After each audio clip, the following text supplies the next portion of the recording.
Monsieur Laurent Riche, monsieur le maire de Kingersheim, vous avez donc pris le train en marche au mois de juin, à la succession de monsieur Spiegel. Comment s'est passée cette succession? Est-ce que de temps en temps, vous êtes obligé de faire appel à monsieur Spiegel pour vous épauler, ou bien est-ce que vous avez très bien pris le train en marche, puisque vous étiez déjà adjoint, vous étiez premier adjoint aux finances? Non, j'étais on va deuxième couper en adjoint. rectifier. J'étais aux finances, mais j'étais deuxième adjoint. C'était Madame Lemasson qui était la première adjointe. D'accord, donc vous étiez quand même déjà dans le bain. Voilà. Alors comment s'est passé ce passage de relais? C'était une période surtout avant tout difficile. La question du relais ne se posait pas trop. C'est surtout que voilà, on a eu une élection qui était compliquée. Les gens se sont trouvés en difficulté pour venir voter, et ça on regrette déjà. Ensuite, on a été élu le 15 mars au premier tour, mais par contre, on n'a pu être installé que fin mai, le 27 mai exactement, à cause de la crise sanitaire. Ce qui nous a permis, Georges Spiegel et moi, de pouvoir travailler ensemble pendant la période du 15 mars au 27 mai, et ensuite de pouvoir prendre le relais une fois installé dans mes fonctions de maire. Vous avez été, malgré beaucoup d'abstention, vous avez été en pourcentage élu avec un fort pourcentage de voix. Oui, c'est ça, 65%. Voilà. Évidemment, on va revenir brièvement sur l'année 2020, qui était une année difficile, année Covid. Qu'est-ce qui vous a le plus gêné pendant cette année Covid? Ce qui nous a le plus gêné, c'est qu'il a fallu surtout gérer la question sanitaire, donc avec la gestion au quotidien. On a passé beaucoup de temps à faire de la gestion de la situation sanitaire, travailler avec les publics, les associations qui étaient empêchées, qui souhaitaient pouvoir pratiquer leurs activités, veiller à ce que les plus démunis ne soient pas en difficulté. Et donc passer beaucoup de temps à faire cette gestion et malheureusement ne pas pouvoir se retrouver avec les personnes que l'on rencontre d'habitude, par exemple les associations ou les fédérations de parents d'élèves, plutôt que de le faire en grand groupe à l'extérieur pour pouvoir regarder comment on pouvait préparer cette nouvelle mandature. On l'a fait en visio, par petits groupes souvent. Également beaucoup d'annulations de réunions. Énormément, des événements, des annulations de réunions, et c'est normal, il faut respecter la situation telle qu'elle est aujourd'hui qui nous évite de nous regrouper. Comme le public reproche souvent aux élus d'avoir plusieurs casquettes, de prendre plusieurs postes, quels sont actuellement vos postes principaux que vous avez, à part la mairie? Quels sont vos postes principaux, M2A, etc.?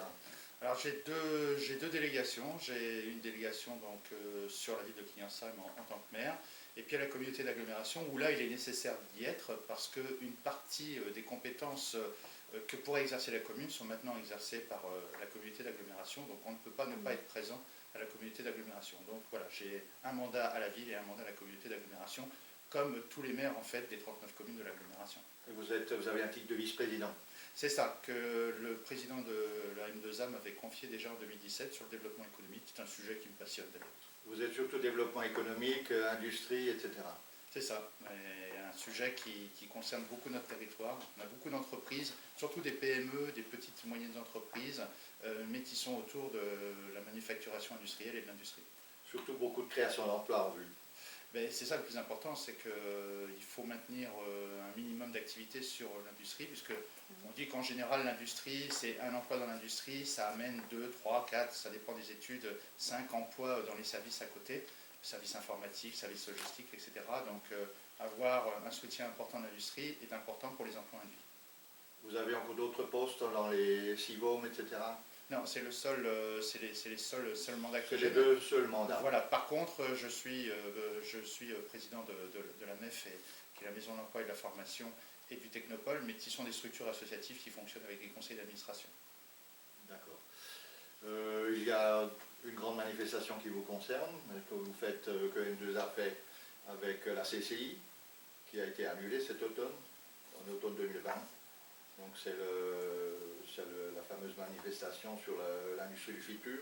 Oui, c'est malheureusement un grand rendez-vous. Alors, on ne le fait pas qu'avec la CCI, on le fait avec la région Grand Est, puisque cette manifestation qui se déroule au Parc Expo, qui permet de rassembler les industriels et puis ce qu'on appelle les offreurs de solutions, c'est-à-dire ceux qui font de l'informatique, de la robotique aux côtés des entreprises, se réunissaient chaque année au Parc des Expositions. C'était un grand rendez-vous pour le Grand Est et la région.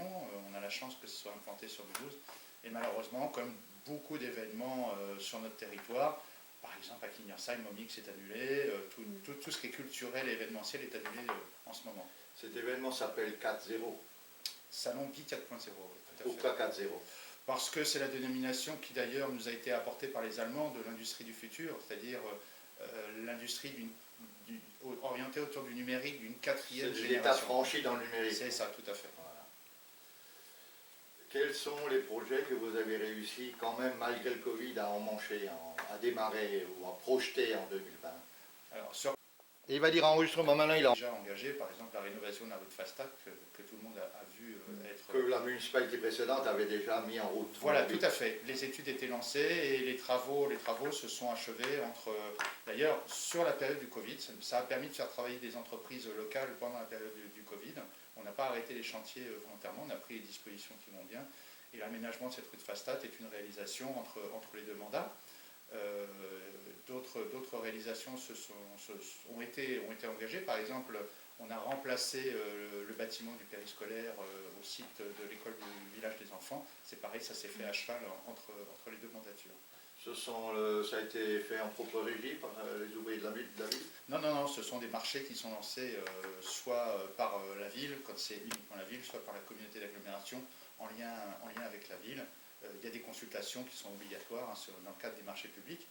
Par contre, il y a des opérations qui, quelquefois, peuvent être réalisées par les services de la ville. Je prends l'exemple, l'extension de l'école du centre, que l'on voit le bâtiment qui a été créé le long du faubourg de Mulhouse, a été en partie réalisé par nos propres services et par des entreprises. Je vois également, l'autre jour j'ai discuté avec vous, vous m'avez parlé vous avez lancé un projet de l'agrandissement de la mairie, l'annexe de la mairie où il y a les services de l'eau et l'urbanisme, parce que votre mairie n'est pas dans les normes, elle n'est pas dans les normes handicapées, donc vous n'avez pas d'ascenseur. Comment ça va se passer? C'est un projet lancé déjà cette année, les permis sont en cours, où est-ce que vous en êtes?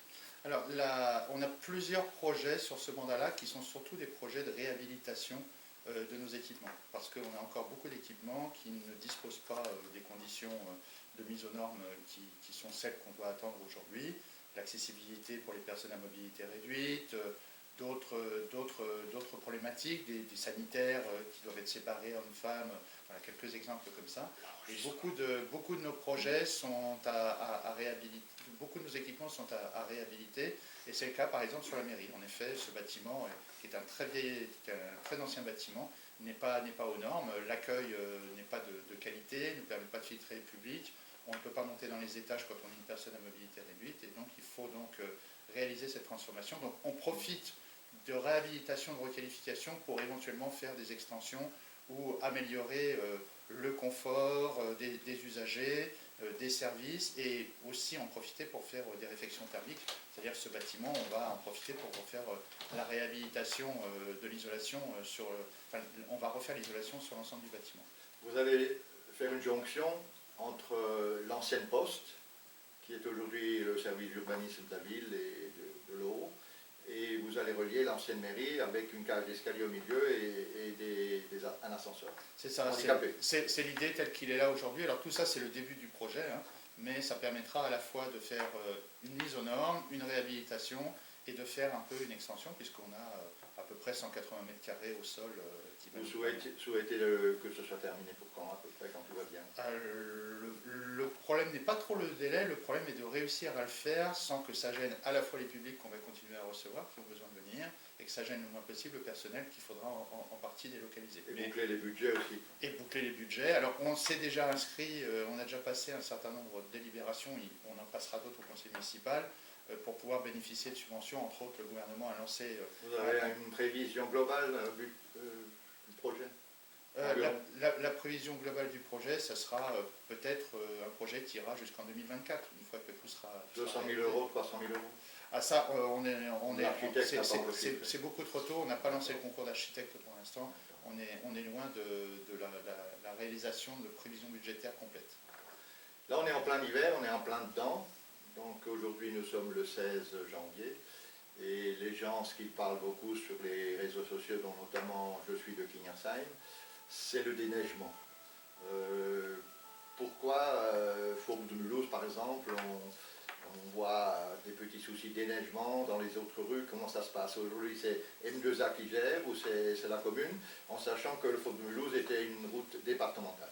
On a plusieurs routes départementales qui ne sont plus traitées par les services du département. Hein. On a le faubourg de Mulhouse, la rue de Richevillers, la rue de Bussy, la rue de Thibvillers, qui sont des rues qui sont départementales, mais dont la maîtrise et la gestion sont revenues maintenant au niveau de la ville et donc plus par le département. Et ces axes-là doivent être traités en priorité, je pense que tout le monde comprendra bien, pour les secours, pour les besoins professionnels.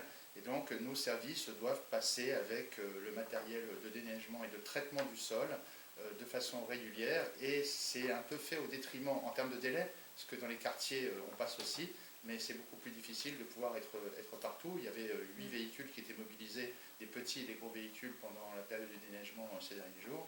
Et il faut pouvoir trouver la capacité de traiter correctement les assauts structurants et de pouvoir continuer à côté à travailler sur les petits axes. Juste quand même vous dire qu'on a des phénomènes climatiques aujourd'hui qui font que c'est un peu comme la pluie. Aujourd'hui, il pleut moins souvent, mais quand il pleut beaucoup. Et ce qui nous est arrivé ces derniers jours, c'est qu'on a eu un épisode neigeux très important, avec une neige très épaisse, et que lorsqu'on passait dans un quartier, 1 heure après, la neige recouvrait de nouveau les rues. Et donc c'est ça un petit peu la difficulté qui donne ce sentiment ou cette perception que peuvent avoir les habitants, mais ce n'est pas le cas de tout le monde. Il y a beaucoup de gens qui comprennent aussi quelles sont les difficultés, mais qui peuvent donner l'impression que le déneigement n'est pas fait automatiquement. Vous nous aviez dit tout à l'heure que vous aviez eu un petit souci avec une déneigeuse. Oh, c'est pas un souci, c'est qu'on avait commandé un beau camion qui devait arriver, qui aurait dû arriver et pousser une lame de façon plus efficace que celui qui l'a fait et qui est un vieux camion aujourd'hui. Et malheureusement, à cause du Covid, on a 8 semaines de retard sur la livraison de ce camion, et c'est dommage, ça tombe très mal, mais voilà, nos équipes se sont quand même mobilisées. Elles ont travaillé globalement depuis jeudi le matin de très bonne heure jusqu'à vendredi, toute la nuit et le matin même. Donc on a des équipes qui ont passé leur temps à être en 3-8 sur le service. Certains sont même restés, ne sont pas rentrés chez eux parce que dans la nuit, ils ne pouvaient pas le faire. Donc on a eu une belle mobilisation de nos équipes et je les en remercie. Vous avez aussi en 2020 aménagé une placette devant les anciens bureaux Tival, devant l'ex-commissariat et les bureaux de la police municipale. Vous avez aménagé également, en plus de cette placette, 2 abris à vélo. Tout d'abord, pourquoi 2 abris à vélo, l'un proche de l'autre? Les gens se sont posé des questions. Un devant le shed et un devant le bureau Tival. Alors, deux abris à vélo, parce que ces 2 abris à vélo nous permettent d'apporter 2 fois 60 places, 30 places fermées et 30 places ouvertes au public. À chaque fois, les 30 places fermées, ce sont principalement pour nos personnels ou les usagers courants, de façon à ce que, par exemple, le personnel du service culturel allemand, de la police municipale, du CREA, des SHED puissent poser leur vélo lorsqu'ils viennent en vélo de façon sécurisée et fermée. Et puis les autres places permettent au public de venir en vélo sur ce périmètre et de pouvoir accrocher leur vélo.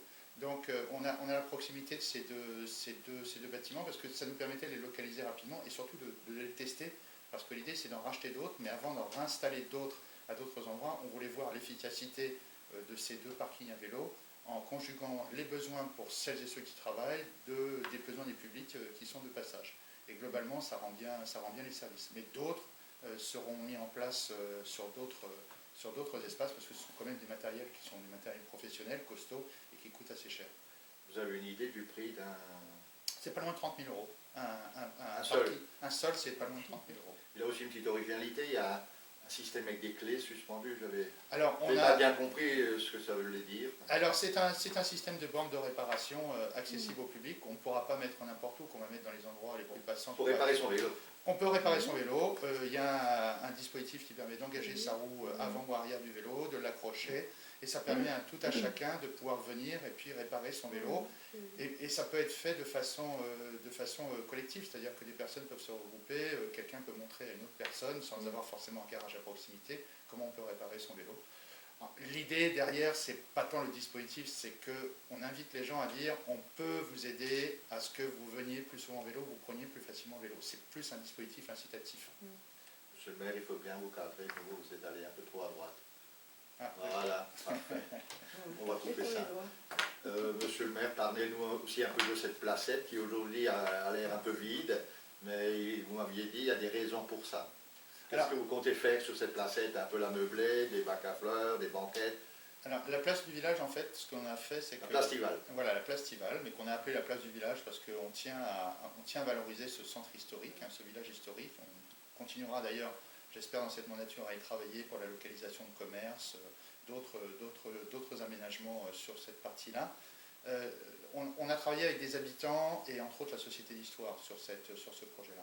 Et on s'est Avec dit, des habitants, une réflexion. il y a eu une réflexion participative qui a été menée et tout le monde était d'accord pour dire on aménage succinctement cette place, on regarde comment elle vit et en fonction des événements qu'on pourra y organiser, on y ajoutera ce qu'on appelle du mobilier urbain ou des équipements au fur et à mesure. C'est-à-dire pas penser avant que le projet ait pu prendre vie et progressivement l'installer. Par exemple, il y a eu un formidable travail des bénévoles qui ont travaillé sur les décorations de Noël, c'était magnifique, le service culture événement a fait des éclairages, ça nous a montré ce qu'on pouvait faire par exemple en termes de décoration de Noël qui change un peu de simplement les éclairages que l'on met en place sur les lampadaires, quelque chose de plus lumineux, plus agréable, qui joue sur les couleurs des bâtiments et de la place. Donc on réfléchira à d'autres aménagements comme ça par la suite.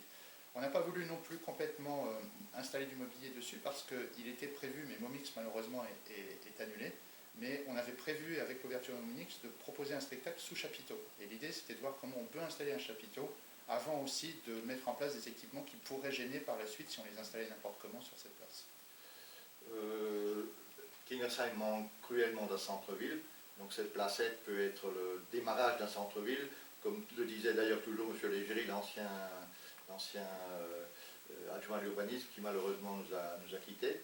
Donc vous pensez et vous réfléchissez, d'après ce que vous m'aviez dit, à ce futur centre-ville. Absolument. L'idée, c'est qu'on ne refera pas la ville, hein, elle est comme elle est faite. Le faubourg de Mulhouse est très structurant et tire des circulations en dehors du centre historique, mais pour autant, le centre historique doit être un lieu à vivre. On doit continuer à pouvoir y venir, faire ses achats au niveau des commerces. Et donc, il faut qu'on réfléchisse à un aménagement urbain qui puisse compléter ce qui existe déjà, et puis apaiser un peu la circulation dans ce quartier-là, parce que ceux qui connaissent bien le quartier savent que quand on part du faubourg de Mulhouse jusqu'à la résidence du château, on a un beau trottoir de chaque côté, et qu'ensuite, à partir de la résidence du château jusqu'au Chêne, c'est beaucoup plus difficile d'avoir un trottoir qui est assez large, les piétons manquent de place. Donc on va essayer de retravailler sur tout ça. C'est un travail qui risque peut-être d'être long. Je ne suis pas sûr qu'on arrive à faire quelque chose dans ce mandat-là. Il faudra surtout lancer les études, c'est ce que je souhaite faire, pour réorganiser le stationnement, avoir plus de place pour les piétons, réorganiser des espaces qui permettront d'accueillir quelques commerces, des lieux de vie. Mais en tout cas, c'est vrai que c'est un projet qui était dans la tête de toutes les équipes municipales depuis très longtemps et que Daniel Edgeri, notre collègue qui nous a quittés, souhaitait porter. Et donc, je serais très heureux, au moins en sa mémoire, mais pour le bien des habitants et pour le cadre de vie, qu'on réussisse à requalifier ce quartier. Il y a une chose, un projet qui avait fait grincer un petit peu les habitants, c'était le projet rue de Fastad, je ne sais plus comment il s'appelle, qui est derrière le cimetière. Pouvez-vous nous en parler un petit peu, puisqu'il y a eu, une pétition, voilà, je vous laisse la parole. Le projet d'aménagement... Comment il s'appelle? C'est le Clos-d'Aly, ce qu'on appelle le projet le Clos-d'Aly, qui est derrière le cimetière sud. C'est un promoteur pour des organismes à loyer modéré. Alors, il y a, voilà, c'est principalement, alors il y a de l'accessibilité, il y a de la location. On est ici en zone urbaine à Kingersheim, on est sur la première couronne, donc c'est là où va se construire de l'habitat. Vous avez une obligation de faire X mètres carrés, sinon vous êtes pénalisé. On a surtout l'obligation d'atteindre 20% de ce qu'on appelle le logement locatif sociaux, sinon si on 20% par rapport à quoi? Par rapport au nombre d'habitants. Donc on a cette obligation, et cette obligation, donc, si elle n'est pas respectée, amène à ce qu'on appelle une carence, et donc on peut avoir des pénalités. Avez-vous eu des pénalités en 2020? Alors, on n'en a pas eu, mais il y a une dizaine d'années, on a payé 90 000 € à l'État, et c'est quand même dommage de donner 90 000 € à l'État parce qu'on n'était pas arrivé à notre quota. Il y a simplement que, autant je souhaite à ce qu'on réponde à nos obligations sur ce sujet-là, mais autant je ne veux pas non plus qu'on le fasse de façon contrainte et forcée et dogmatique. On doit construire en ville et pas à la campagne, c'est ainsi, il faut le comprendre, mais je souhaite à ce qu'on fasse ces opérations par petites touches. Et donc l'idée, c'est peut-être derrière le cimetière, mais à d'autres endroits, c'est faire des opérations par petites touches, maximum une petite cinquantaine de logements, alors qui peuvent être dans des maisons ou dans des collectifs. Mais l'idée, c'est de ne pas trop densifier, comme on le voit d'ailleurs si on tourne un peu en dehors de Kingersheim, on verra qu'il y a des villes qui rattrapent leur retard en faisant des grands quartiers avec 200, 300, 400 logements. Et ça, moi, j'en veux pas. Je préfère des logements par petites touches. À cet endroit-là, derrière le cimetière, il y a une ancienne gravière, un terrain. Le terrain était disponible. Le terrain était disponible, il ne nous appartenait pas, il appartient à un propriétaire privé qui avait tout loisir de pouvoir le mettre à L'ancien propriétaire des gravières. L'ancien propriétaire des gravières. Ce propriétaire avait d'autres propriétés qui sont à côté de la caserne des pompiers. À droite de la caserne des pompiers. Voilà, sur les trous remblayés. Voilà, et qui étaient... Vous aviez fait un échange. Alors, c'est surtout que ces terrains-là pouvaient être construits. Et moi, je préfère avoir quelques constructions derrière le cimetière sud que des constructions, par exemple, un immeuble en front de rue de Fastat. Et donc, du coup, rue de Fastat, à côté de la caserne des pompiers, eh bien, on a conservé 3 hectares d'espace naturel, puisqu'on a récupéré non seulement le terrain où il y a le parking actuellement, et l'étang qui est derrière. Donc, c'est un compromis qui n'est pas forcément facilement compréhensible, parce qu'on regarde plus ce qui se construit que ce qu'on préserve, mais c'est une réalité. Quand vous avez révisé le PLU, le plan local d'urbanisme, quand de POS vous êtes passé à PLU, plan local d'urbanisme, vous aviez négocié avec le propriétaire du terrain qui vous a remis ce terrain à côté des casernes pour 1 euro. C'est ça, c'est ça. Et vous lui avez dit, ok, on va mettre dans le PLU une constructibilité du terrain derrière le cimetière. On lui a laissé la constructibilité du terrain qui était derrière. Qui était déjà dans le poste. Et donc on a conservé cet espace-là. Mais je voudrais... Parce que sinon il aurait pu construire à côté de la caserne. Bien sûr, il aurait pu construire à côté de la caserne ou à d'autres endroits, mais l'idée c'était qu'on regarde intelligemment comment on pouvait... Vous avez pu garder ce terrain en terrain de promenade, loisirs, etc. Il faut juste se dire que d'un côté il y a un propriétaire privé qui a un bien qu'il faut respecter, et de l'autre il y a la ville qui a des soucis ou des besoins d'aménagement, mais concertés et surtout modérés. Donc l'idée, ça a été une discussion qui a été très longue, mais qui a permis d'aboutir. Ce que je voudrais juste dire, c'est que ce qu'on appelle le pont vert, c'est-à-dire tout ce qui est la zone des étangs et les arbres derrière, n'est pas touché. C'est juste un banc d'une ancienne gravière dans lequel il y a de la végétation, donc des arbres qui a repris ses droits, et c'est normal, qui va être concerné. Voilà. Il y a des habitants qui disent que ce terrain était pollué. Moi, je dis que ce n'est pas possible, mais vous en savez un peu plus de ce terrain? Non, il y a eu des sondages qui ont été faits, et d'autres vont être refaits et qui disent qu'il y a eu du remblai. On ne sait pas ce qu'il y a eu dans ce remblai. Il y a du remblai tout venant, gravier, démolition. Il peut y avoir tout un tas de choses. De toute façon, le constructeur sera obligé de faire des sondages comme n'importe quel constructeur. Vous n'avez encore pas le résultat. On n'a pas de choses particulières.